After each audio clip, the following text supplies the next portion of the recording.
Brother, you are live, and that's no jive. Tell the people what's happening. Tell them what's going down.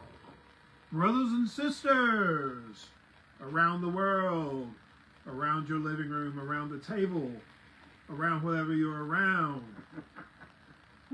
Welcome to the show of shows, where everything goes from the nose to the toes, with Brother JC and pretty old me. That's it. That's right. Yeah, that was okay. That was all right. But there I am, just appeared out of nowhere. There we go. Excellent. All right, let's scoot in some. Let's see. Here that way. You need to scoot this way. Yeah. All right, there's John Ross. Adam Wolf, otherwise known as KD After Dark at Large. All right, now we're finally getting this together here. Come on in the house. You don't got to be quiet as a mouse. Well, Mondo, welcome to another thrilling episode of Break On Through, man. I always like having you on. Yes, sir. Always like being here. Mondo says he's got 2 questions for me tonight that will more than likely take up the entire program. So, hey, there's Clinton Zilla. He's inside.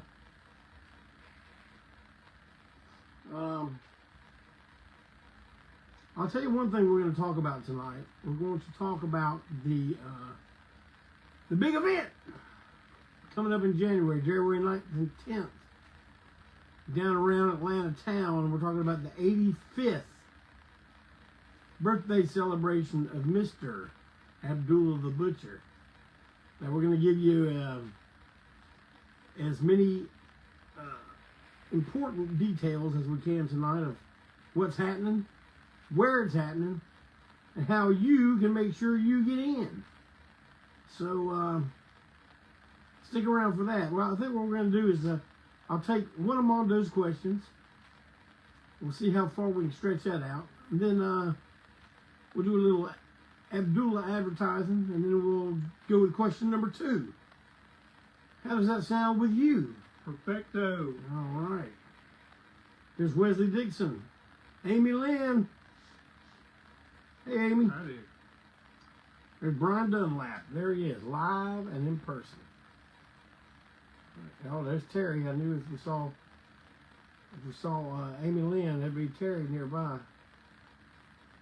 What do y'all do? Watch it together or on your own phones?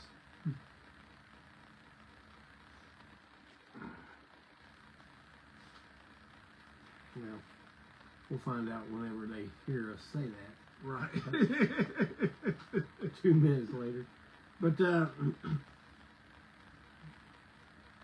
it was a good run we had the other week, wasn't it? Yeah, it was a fun lot of run, fun, man. fun run. Cool little weekend. Yeah. And more than 2 levels. Cool, Yeah. cool as in good time, and cool as in cold outside. Or cold inside. Someplace. Cold everywhere, man. There's Heather, my sister. Hello. Oh, they're watching on tablets. Oh, nice. You got on fuzzy rabbit slippers? Yes. We don't. Yes. Well, you can't see. But. I'm watching on tablets too. I took a few for heartburn this morning. All right. All right, well, Mondo, go ahead and ask me this. Now, I don't know what the questions are. Okay, so for the first question, this subject has been talked about a little bit on the show, but not in great detail. So I wanted to bring it up today, and by bringing it up, also have a visual aid. See, a couple of months ago, I went on this wild safari to the deepest, darkest realms of the universe to learn untold wrestling stories of yore from the past. And in these journeys, I have found something that is very important to the history of this man and one of his real good friends. And that real good friend is Mr. Rip Carnage. And this is the scepter, if you will, of Rip Carnage. And what I want to know is, there you go, hold up, that bad boy. Look at that, man. I want to know. You got this from my daughter, didn't you? I sure did. Okay. I want to know the origin story of Rip Carnage. Okay. How it first got started, where the name even name and idea came from. And I know it was kind of short-lived. It was maybe like a year or two. How did it start and how it ended? You know what? I still know all these details. Now I may have to stop and give you a brain fart for a minute to get it straight, but but I have them. Okay. Now this was first.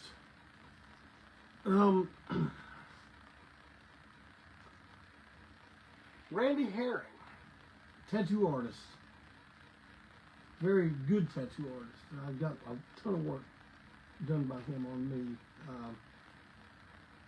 He's recently passed away. He was involved in a traffic accident. But at his shop, there was a guy working there. And man, I hope I don't get this name wrong. I thought his name was Chris Fouts. That's a Phouut, I think. And I could be wrong about that, okay? But I'm pretty sure that's his name. But he was a pretty big name in the tattoo magazine scene. Oh, okay. And he was doing I don't think it was an apprenticeship. I think he was just setting up at Skin Art down in Gastonia. And this would have been probably around 94 or 95. And I don't know why he did it or how I even found out. These femur bones, Chris was making these things. Oh, wow. Okay. He's selling them for $150. But for some reason, I felt that I needed one. Right. So I got one, and this is it right here. Now, what did I do with it? Well, I just laid it around. Right. Put it on top of the TV, put it on, whatever. But that's going to come back into the story in a minute. So, we used to go to a lot of, when I say we, I mean fellas like me, Mad Brother Ward, Barbecue Young. I don't think Joe ever went with him, but Barbecue always went. And Jeff Williams. And we used to go to a lot of the independent wrestling shows. And there was a fella that ran shows out around Marshville in Monroe and in that area, and his last name was Fox. I don't remember his first name, but he always count on him having some good shows. Always at least had one or two names. Oh, and like Boogie Woogie, and when he was still getting in the ring. And so one day we're watching we just call them Fox shows. Yeah. And they introduced a guy named Mad Dog David Lynch. Now, when you saw Mad Dog David Lynch on a card, that pretty much meant you would also see a few guys named Scotty Hotbody and Scotty McKeever. There were two different people. Yeah. And Scotty McKeever, he was one of those that had he could have gone. Yeah. Had he not passed away. Right. Very early. Very early. And it'd be guys like Flaming Youth, whom I still see at just about he still does every stuff, horror man. every horror fan fest I go to, every Yeah. wrestling fan fest, I still see him. Yeah, it's yeah, great. man, he's It's still great to doing see. stuff, man. I don't see the other guys. Well, I don't see Mr. McKeever because he's no longer with him. Right.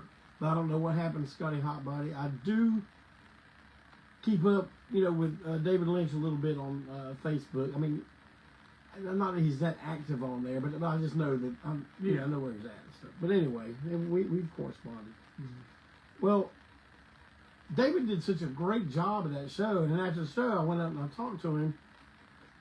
We were kind of sporting the same kind of look, Right. and man, we got to talking, and one thing led to another, and we kind of became friends there, and I'm like, man, I'd like to get into it. He's like, man, I'll train you. So, well, yeah, let's do it. You're right. So, we're I'm learning to take bumps. I did just like all the other guys did. I had to hit the ropes. I never got to set up a ring. But did he make you do calisthenics? oh yeah, The yeah. dreaded Hitting the ropes like for judo 30, 40 squats? minutes. Yes, the squats, Yeah. and just sitting there taking bumps. Oh, Bam. yeah. One after another. Bam, bam. And so one day, and I mean, this is something that people don't realize, and I'm going to reveal it right now, but a ton of the ideas that have come out from the Antiseen camp were collaborations between me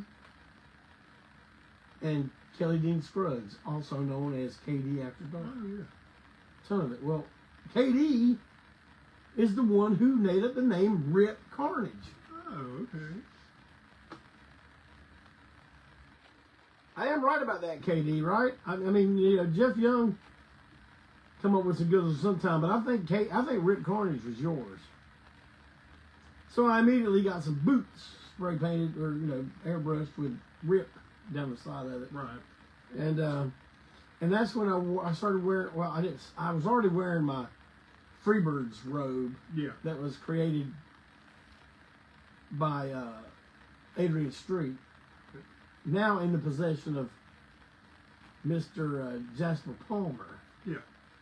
Down in Georgetown, and so I decided I'd wear that. And so I already, I look like a fatter, darker haired Michael Hayes already. Right. So I was just wearing that, and Dog was like, man, he goes, we're just gonna go ahead and jump in. We're not gonna wait, He said, you be my manager. He goes. I said, you want me to talk? He goes, yeah. He goes, you can talk.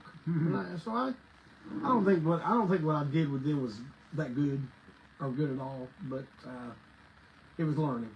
Right. And but man, so we went up to Glen Alpine and jumped in on some of their TV taping. They actually had TV, a weekly broadcast. I guess it was on public access in the Glen Alpine, up around where you live, in the mountains. And man, it was a lot of fun. I think we probably went to 3 or 4 of them, and then we just dropped out, I guess. You know how the wrestling thing goes. But, Right.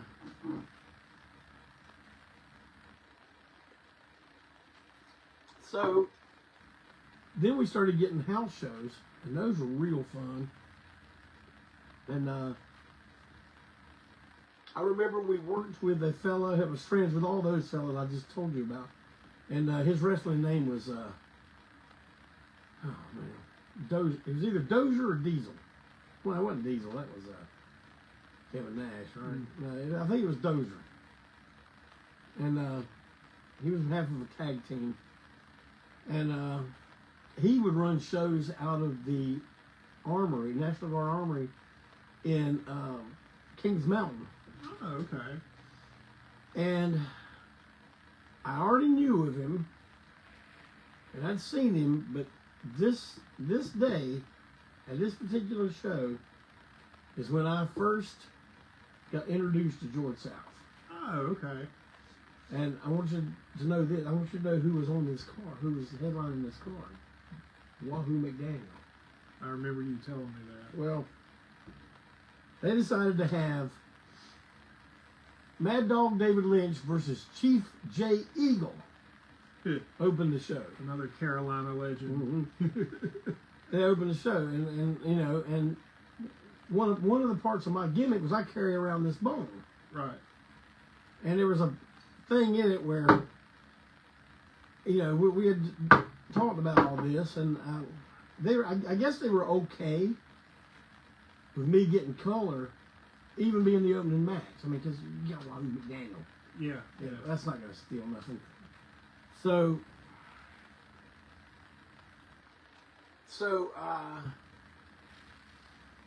now let me get this straight here. So we were discussing things. I said I was going to go try to do a double-handed, you know, pummel right into Chief J. Eagle, but he grabbed it, took it away from me, and then hit me with it. And then I gotta take a cut, right? Right. And man, no one was too. Even the guys that were training were not too generous with the procedures and the secrets. Right. So I had a little bigger blade than I needed. Oh yeah. And man, I got my color, man, and I hit something. Oh. I hit something big, man. Did you press and release instead of red gold, oh, Carolina tea. Yeah, man. Man, it was all over the place. The And proverbial bleeding like a stuffed pig. Yeah. And man, it was the kind where you smell it. Oh You yeah. smell it all over the place. And so I'm playing it all. Now I thought I was selling it good. I thought I was selling it real good. And maybe I wasn't, but in my mind, I was Ric Flair. Right. But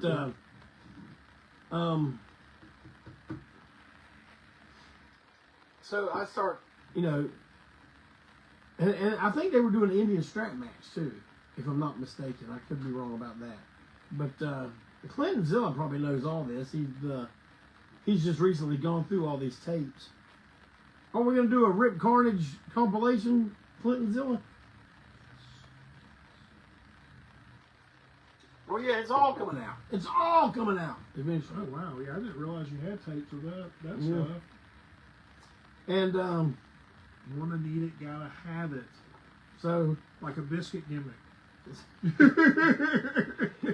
So I'm crawling by the announcer's table, and one of them leans down to me and they said, "Rip, go to the dressing room." And I said, "Man, I'm okay. I'm okay." And they said, "No, listen, you need to go to the dressing room. Man, you're scaring the old people and the kids." And I said, "Oh, okay, I got you." Oh, And so I stumble and fall all the way back to the dressing room. And in there, I'm bandaging up, and, you know, I got Wahoo McDaniel sitting in there holding court. And as I'm cleaning up, I look across the dressing room, and over there's George South, right. putting his boots up, putting his boots on, lacing them up, and looking at me with a smile, with a half-cocked smile on it. Right. Yeah.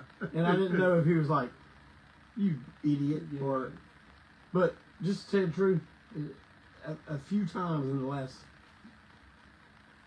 10 years, he has said to me, "Man, if we had crossed paths earlier, we'd be bringing the houses down every night." Right. And I For was, sure. You know, and too bad it didn't work out like that. But you know, so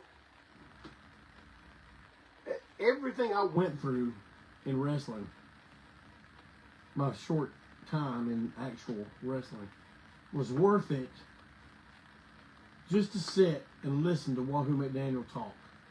And he talked the whole time. I mean, everyone was just listening to him. Wasn't nobody really watching matches, you know.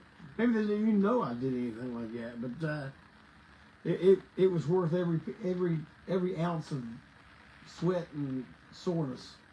Right. It was worth it just listening to him talk. So was it like business talk, or was it just like He was talking business. talking business? Oh yeah. And he figured he was right. Everybody in there was smart, so he didn't kayfabe nothing. Right. You know, and it was great. And hey, there's the Exalted Beanie is here with us, all the way out, hanging out down in California town. Beanie, I'm gonna sing one for you. I'll be home for Christmas. Hey, like that. Mm-hmm. I'll collect my cover charge later. But anyway, so we kept doing house shows, and man, to be honest with you, I don't remember how it just kind of fizzled out. Me and David Lynch, were kind of gearing up to do more with it, because we got photos done. That's something else I was going to ask you. Yeah, we got photos done. Do you still have any of those? I imagine I do. I haven't seen them in a long time if I do, but I know there's a proof sheet around here with them on it. Nice. But yeah, I need to get that. Especially if we put out a DVD of this stuff. Oh yeah. Yeah, but anyway, now I guess Carrie cleaned this up. It used to be bloody. Right. But like I said, we were getting ready to gear it up and really go with it, and then something just happened. I don't know, man. David would have some stuff going on in his private life, and we wouldn't hear from each other for a little bit, and then this, that, and the other. And I think those guys kind of split, like Scotty McKeever and Scotty Hotbody kind of went off doing their thing, and then Scott McKeever kind of went on his own, and it just never it's just one of the things that never got back together and pieced back together. Right on. And you said that was around like 95, 96, or? I'm thinking it was around that area, yeah.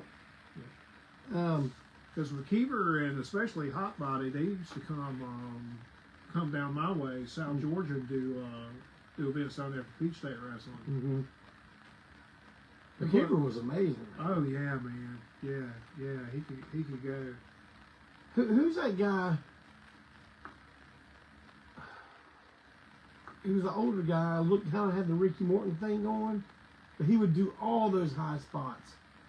He was in ECW for a second. Oh man, you know who I'm talking about? I know exactly. He was as good as him. I know exactly who you're talking about. I can't think of his name, but he did the spot with 1-2-3 Kid in WWF where he flew through the ropes. Yes. Somebody help me out because I can't think of his name. But Scott McKeever was that caliber. He might have been a little better. I don't know. Right. But I used to see him all day. He worked a lot. He tried to buy something off of me off of what was that thing that used to be Craigslist. Yeah, he used to give me no, it not wasn't Gypsy Gypsy Joe. Man, it was I cannot remember. Look it up, see if you can figure something out. But anyway, so the Bone just kind of became synonymous with Rip Carnage for a while, and I didn't use it anymore. It was covered in all kind of gunk, and I just left it alone. And at some point, decades later, Carrie just wanted to know if she could have it. Working class right here, boy. And she wanted to know if she could have it, and I didn't see myself doing anything with it ever again, so I gave it to her, and here it is, right back in the fold. The infamous Chris Hamrick. Chris Hamrick. Yeah. Yes, that's it. Chris, y'all look up Chris Hamrick. Yeah. There's Chris Hamrick. There's a spot he did in WWF, and it had to be mid-90s, and he was working with 1-2-3 Kid. And there's this one spot where he goes back and forth on the ropes, and Kid moves out of the way, and Hammer just goes flying through the ropes. And the funny thing about it is he hits the floor, and the Kid goes like he actually did something, does a karate pose. Me and my coworker Will Tanner look at that all the time. Yeah, but they never say it's Chris Hamrick. Right. But yeah, Chris Hamrick. So, well, hey, guy, is that all you want to know about Rip Carnage? Yeah. And you talked about. I was going to ask if there was ever any kind of like gimmicks made. So you said you had 8x10s. We were getting them. Chris Raddock took them. Oh, excellent. And the pictures look really good, man. There's one of them in Destructo Maximus. Oh, okay. I know exactly which one you're talking about. And those were Raddock pictures. And but it never took off. We never did anything with it. But okay. I'm gonna tell you, since we're on the subject of wrestling, which we tend to get that way around here a lot.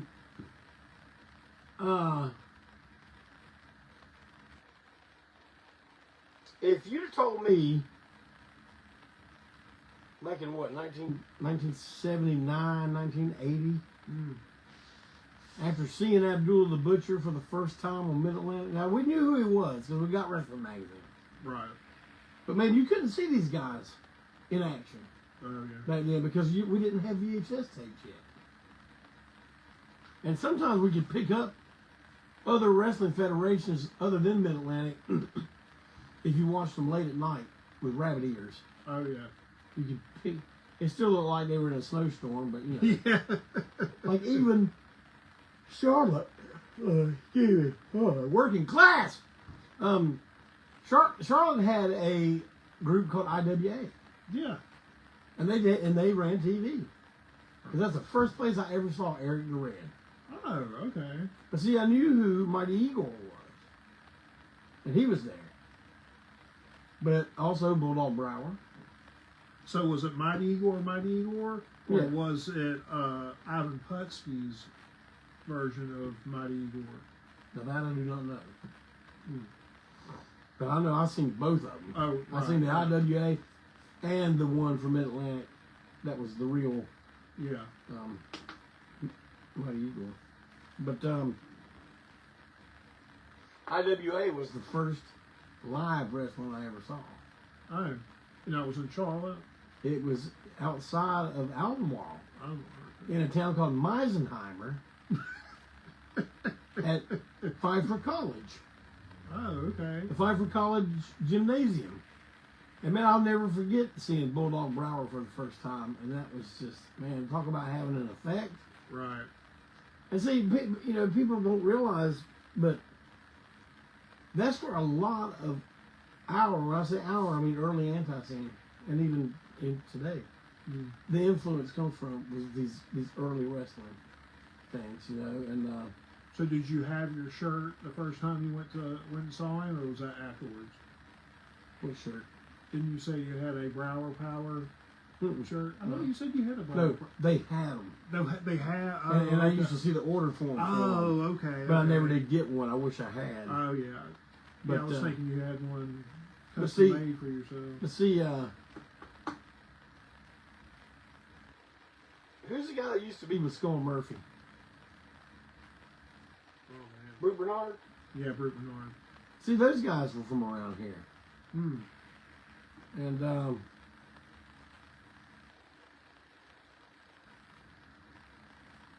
Willie just got his ski cap, which made it pretty much all the way around the world before it got to him, I think. Which, by the way, since Willie brought it up, Perfect segue, Willie. here they are. The Antiseen ski caps. It's still going to be getting cold. You still need them. You got to warm them ears. You got to hold that head heat in. But I'm going to tell you what, man. It's the, 16th. You need to have your orders into me by the 18th if you want these before Christmas. Now, we got 3 styles. The black I just showed you. Fall camo, which is orange and brown and black and yellow or something. Yeah. Yeller. And then we have forest camo, which is green. Green camo. Forest, green. Okay. So, anyway. Order them tonight. Ah, you gotta get them tonight. That's right. Do it up right. Don't be uptight. Get it done, son. So January 9th, at the Wyndham Garden, Atlanta Airport, at 7 p.m., all ages, a Q&A session with the man himself, Abdullah the Butcher. And there's something I want to say about both these events. They're at different places, in different towns, but one thing they both have in common, 7 p.m. is start time, free parking. Now, I know that's a big plus for people around the Atlanta area, but free parking at both of these. And that's the Q&A session. I know Abby's going to be answering some stuff. Bruiser Brody's widow is going to be there, correct? Yeah, Babs. Okay, so I'm not sure who else is participating in the Q&A, but between now and then I'll be posting that information for you. And on the next night, January 10th,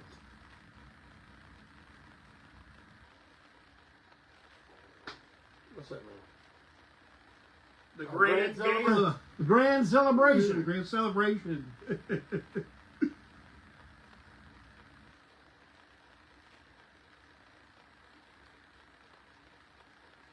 Walt Wheat of Antiseen and Before I Hang just asked, before it gets buried, I'm dying to know, is that the same bone you were holding in the photo of y'all on that late 90s shirt with the groove line up, standing in front of a bill with pork chop cash on it?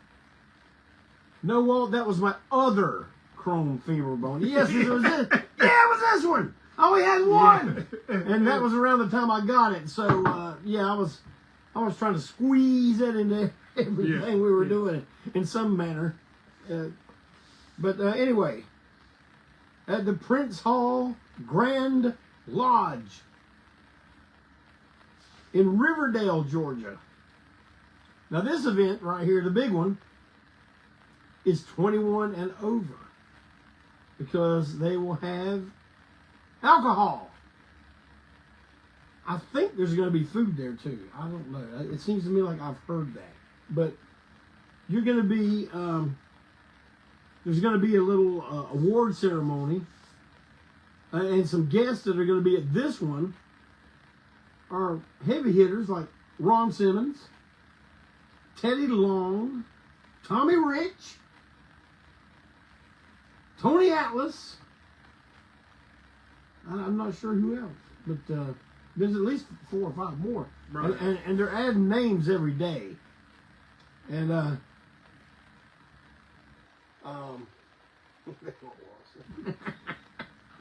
but so if you're going to the big event where you will see all these guys I just named, along with that little old one-trick pony dance hall troupe from Charlotte, North Carolina, Antiseen, will also be sharing the stage with In the Groove Band. And I think a third R&B act has been added. Right. So, you know, some good old-fashioned two-step yacht rock of Antiseen, and then some funk and some R&B on either end, man. It's gonna be quite an evening. And if you'll look on the Antiseen page, and actually if you look on all of our pages, if you look on our individual pages, I'm sure that coming up in the next few weeks, Walt will be making some posts. Malcolm, Mondo, Clintonzilla. We're going to have ways where you go and get your tickets. And there are also emails and phone numbers where you can call directly to talk to the folks in charge. I think what you'll get when you call is Queen Malika. So, man, it's going to be a wonderful thing. Now, listen, I'll tell y'all, over the last month or so, you know that Abby's been in the hospital, and he's had a rough go. He was in the hospital. I can say this now because it's public knowledge, but Abby suffered 2 strokes while in the hospital. But man, I'm telling you, he's coming back.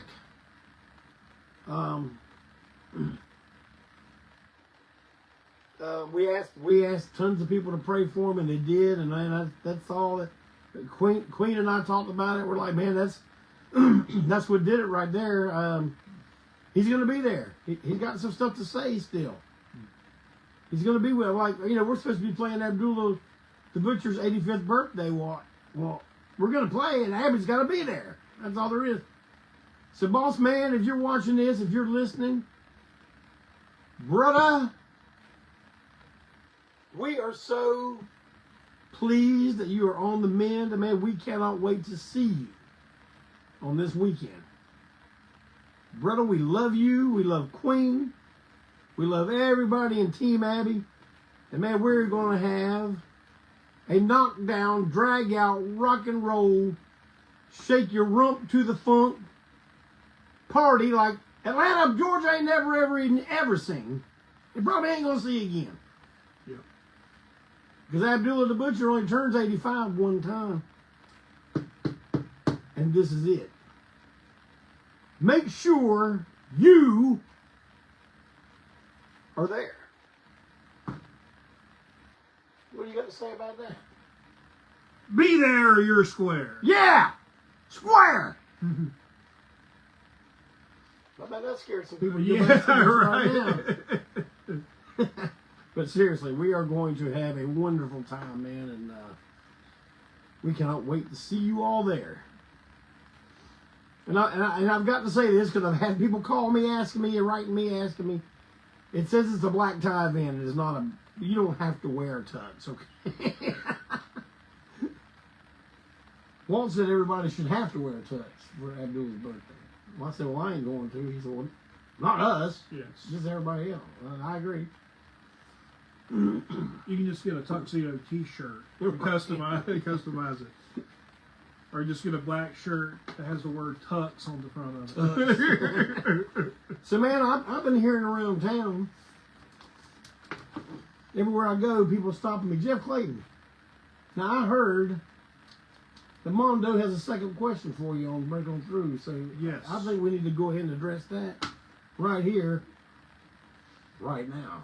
Okay, so for our second question tonight, another thing that's been talked about a little bit, but I wanted to talk about me being what people may call a super fan, or even a fanboy. That's okay. Say what you want to. Say what you will. It don't hurt my feelings when it's true, baby. But I want to know a timeline and a story of the evolution of the Antiseen fan. When did you first realize that y'all had fans? Who were some of y'all's early diehard fans? Yeah. And even talk about how the fan from the late 80s to the 90s to now has kind of like evolved. Even how it's devolved in some situations if you want to talk about it. But some, how it all started. Who were some of the people back in the day that you remember seeing for the first time? And well, go over there. We got together and said, hey, we're a band. And honestly, this is the truth now. We had a show booked before we even had a proper practice. So it was kind of one of those things where it was like, hey man, we hear y'all got a band going there in Charlotte. Yeah man, we're Antiseen, blah blah blah, hey man, we're doing Punk in the Hills, October 1st, 1983. Was y'all headline? Yeah. Headline. Yeah. So, man, we we threw it together real quick. Right. And I don't need to tell you, I mean, I've told this story before that, the first lineup,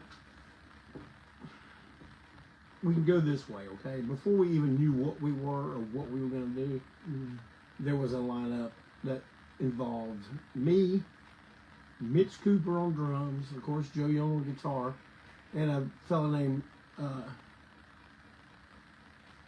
Donnie Motes on second guitar. We were going to go for that Cramps thing and have a low guitar and a high guitar. Guess which one Joe was going to be.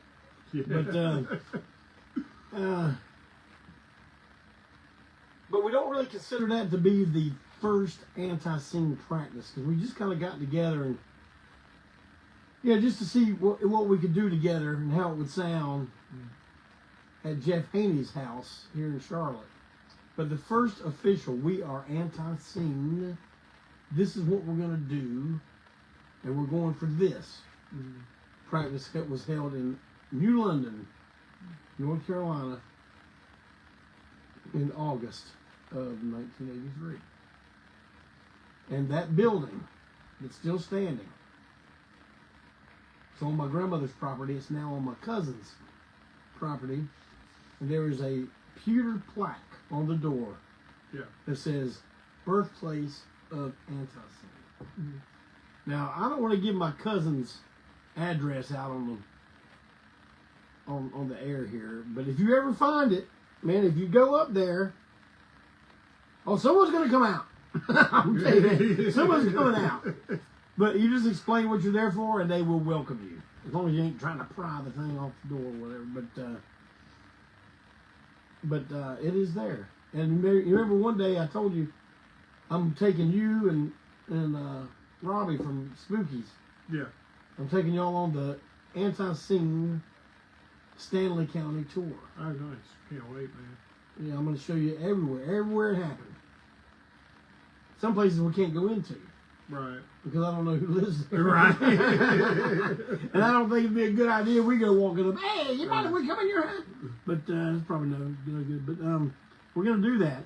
And I will gladly do that with anyone else that is interested. We just have to find a time when we're all, everybody's in town.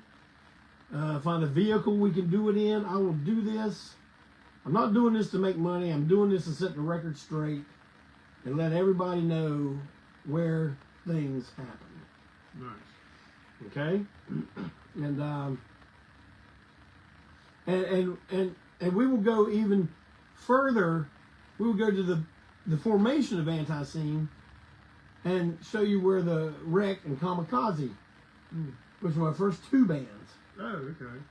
Where that happened, and then Antiseen kind of rolled right out of both of those. So anyway, but I'm getting way off the subject. The subject being was how did the fans, how were the fans? Man, it's like any other thing that kind of takes off. At first, it's a private party. Yeah.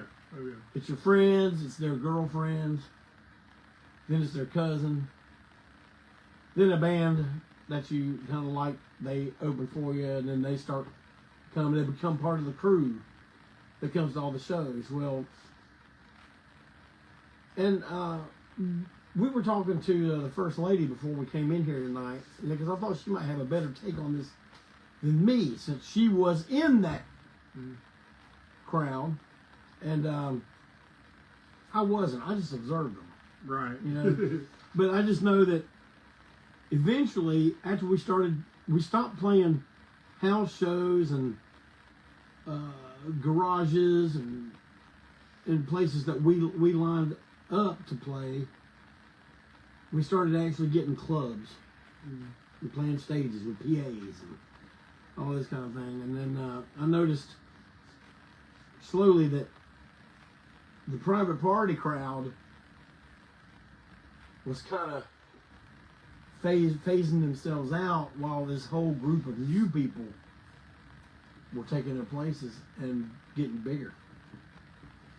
And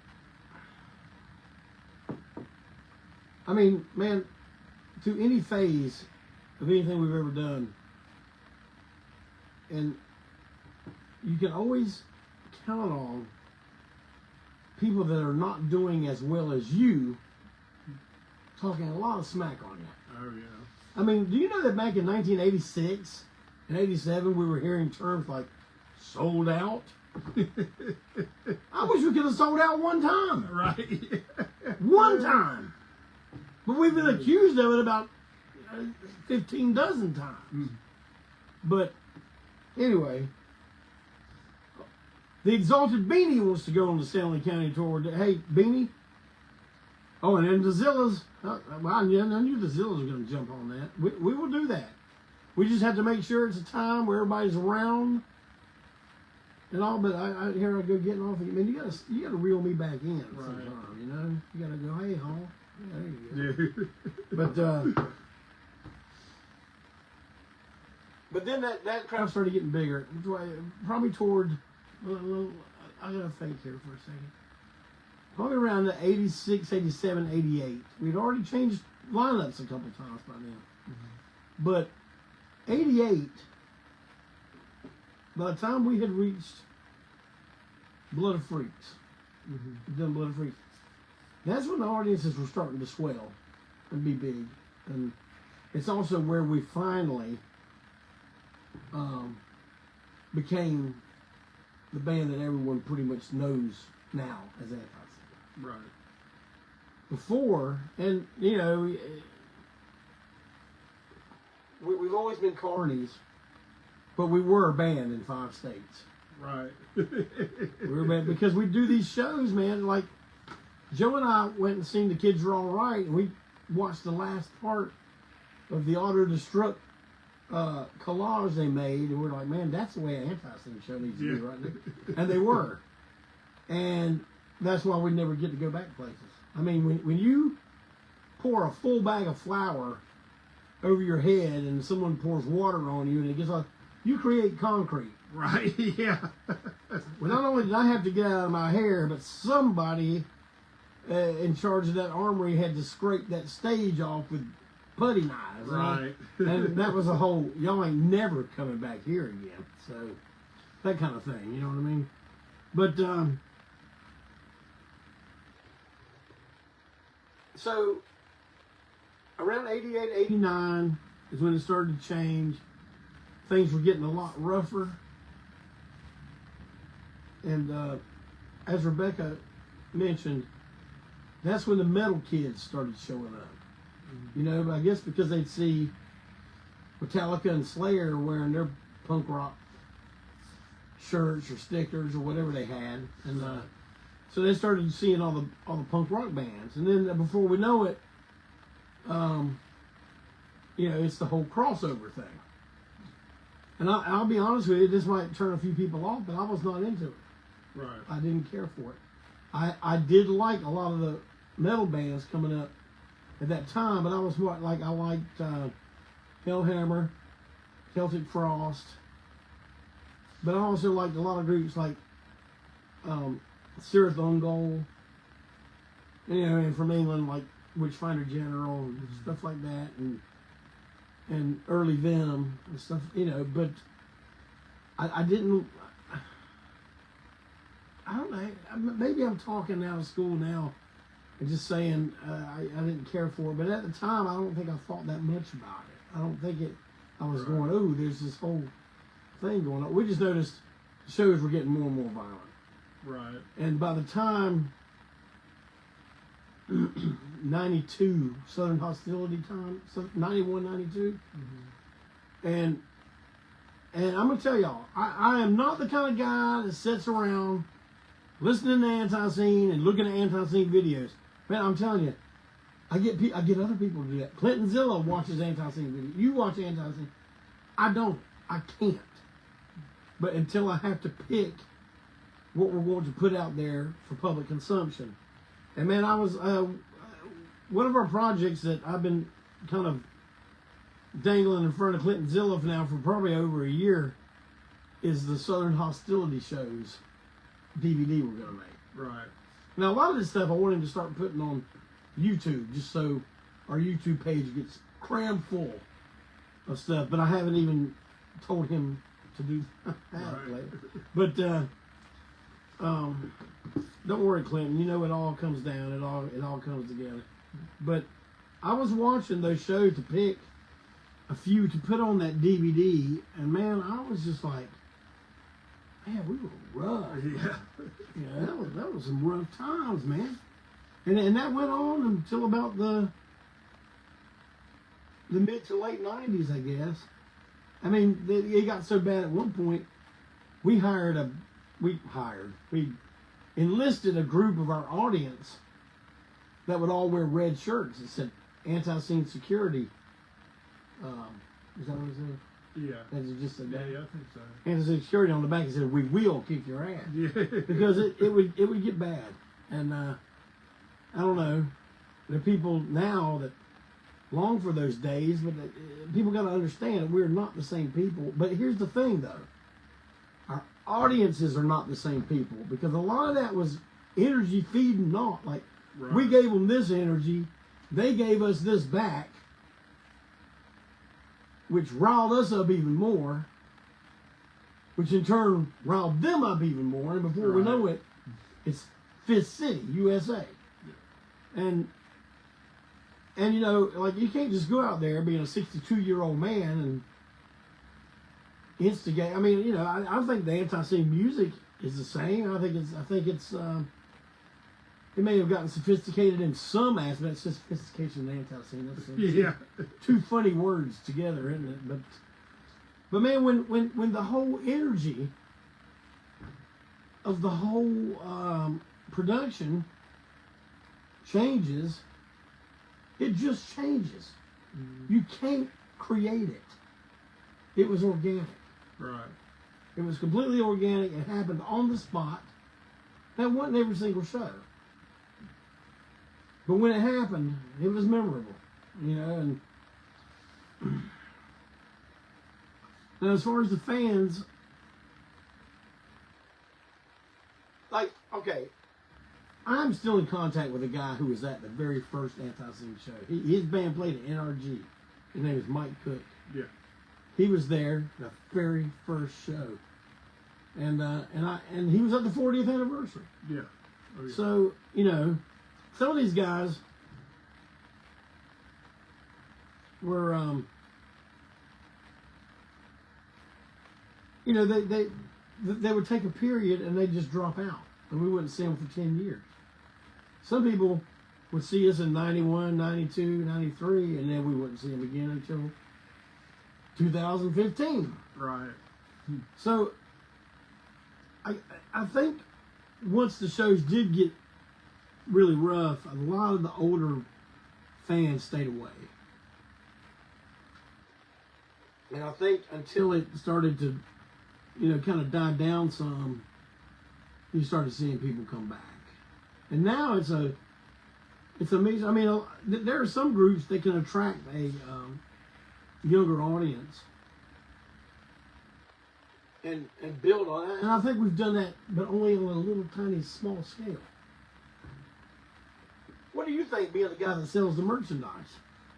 I don't see that many young people. I mean, I agree, but I think it also depends on what town you're in. Yeah. And what kind of club you're in, and what kind of scene they have, man, because you kind of know when you go to a place before you even get there how they're going to be.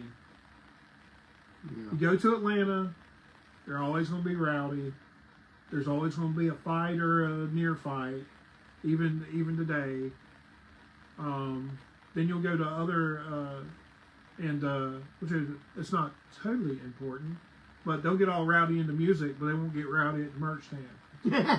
And then you'll go to some towns where they'll get rowdy at the merch stand, baby, and they'll just stand like stone-footed roosters in a hen house and not do anything at all.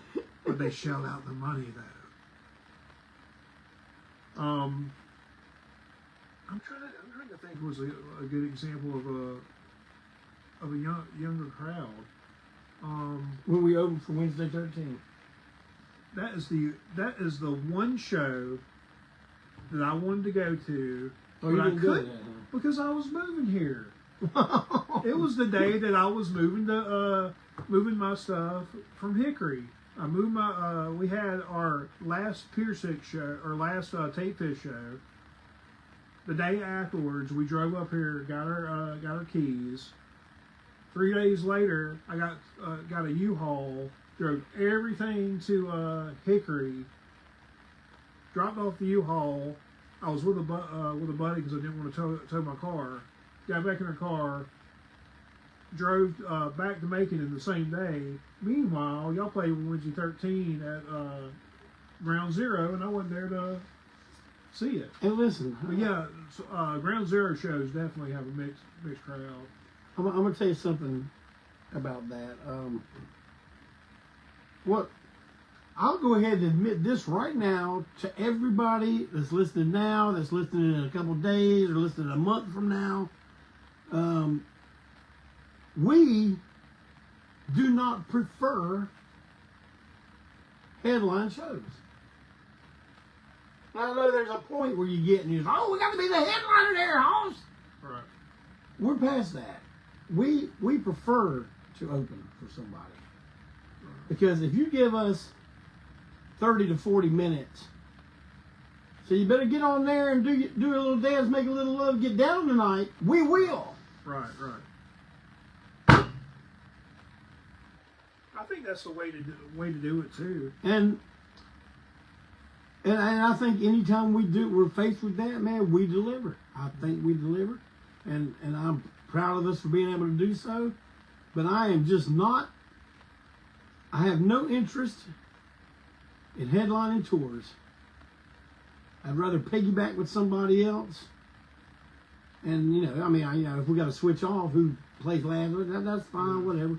But you understand what I'm saying? Yeah. I like to be a part of a small package tour. Right.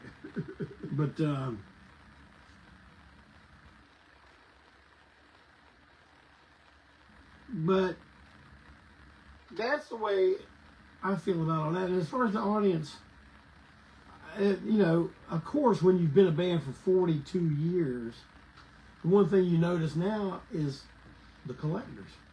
Oh, yeah. Because we have given y'all a lot of stuff to chase down. Oh, yes. And I don't hardly have any of it anymore. I didn't want to be the guy that had enough of my own records to prop a bit of it.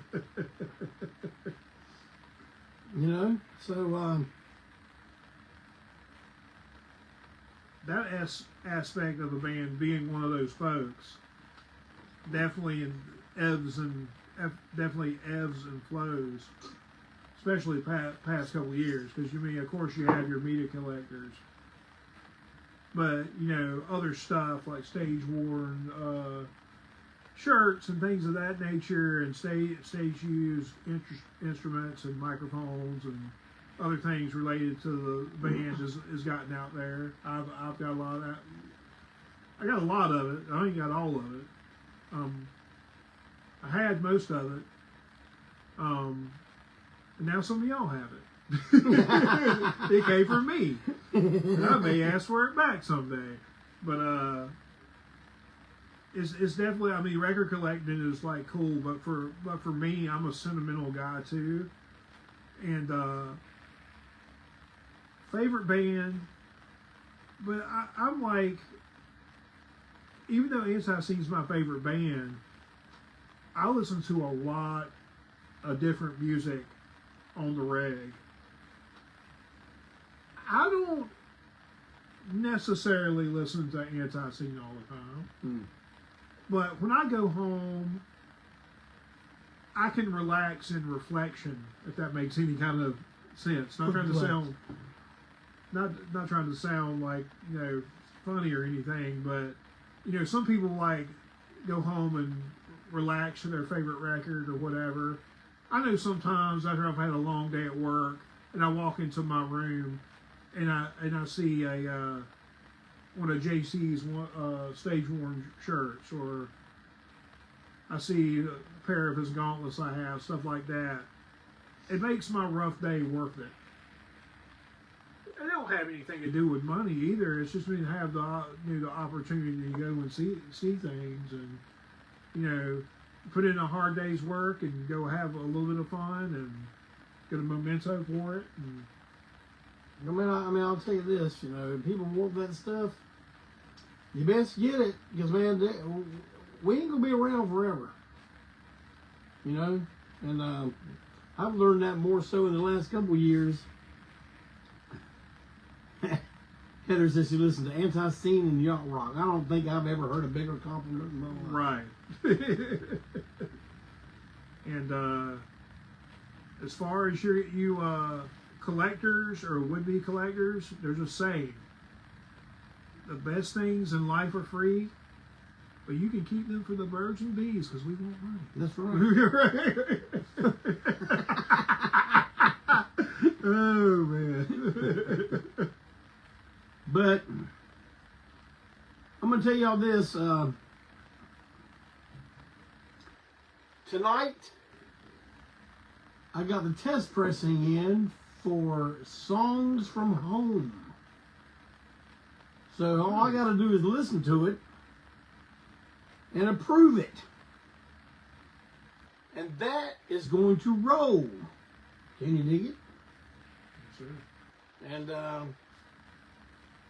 I'm just gonna say this to you. I will not see you next week before Christmas, man. I got, as you all know, I make it well known. I have a 4-year-old grandson that lives here with us, and next week is what he calls ho-ho time. And so we are going to be living it up.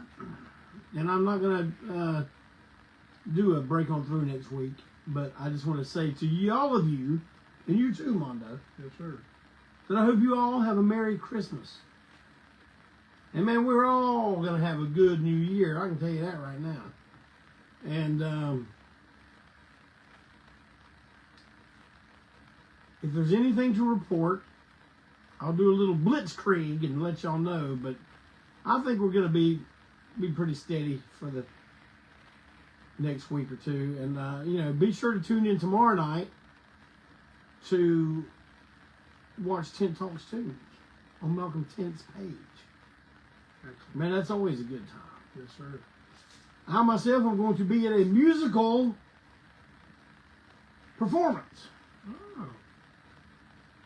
That little 4-year-old grandson, the little aforementioned grandson, is singing a Christmas show at our church tomorrow night. And man, I'll tell y'all what, he, I said to him today, I said, you know how you get, actually I wrote it on my post, but I said, you know how you get all excited about when you get to come see Pawpaw play with Clayton and Wensil, or when you get to, the one time you got to see us at Antiseen when we played at Repo. He said, you know how excited you were? Yeah. I said, well, that's how excited I am that I get to come see you. And I'm telling you, that is, that's no work. I am excited, and I cannot wait. And but I want you all to have great holidays. Be safe out there.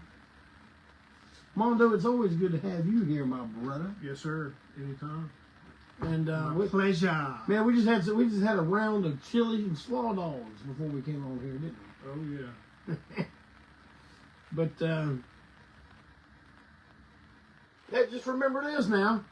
Oh, JC loves you. The good Lord loves you.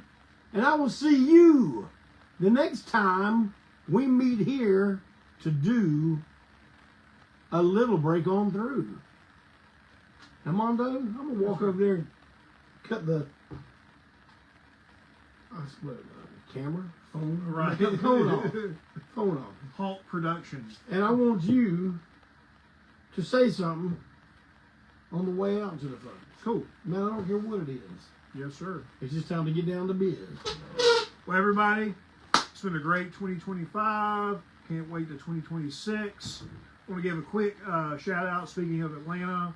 have a buddy, PW, who passed away in a tragic car accident the other day, who was a big music and a big Antiseen fan. So I wanted to send love to his wife, all his friends in the Atlanta area. And hey, we'll see you 2026. Be there, baby!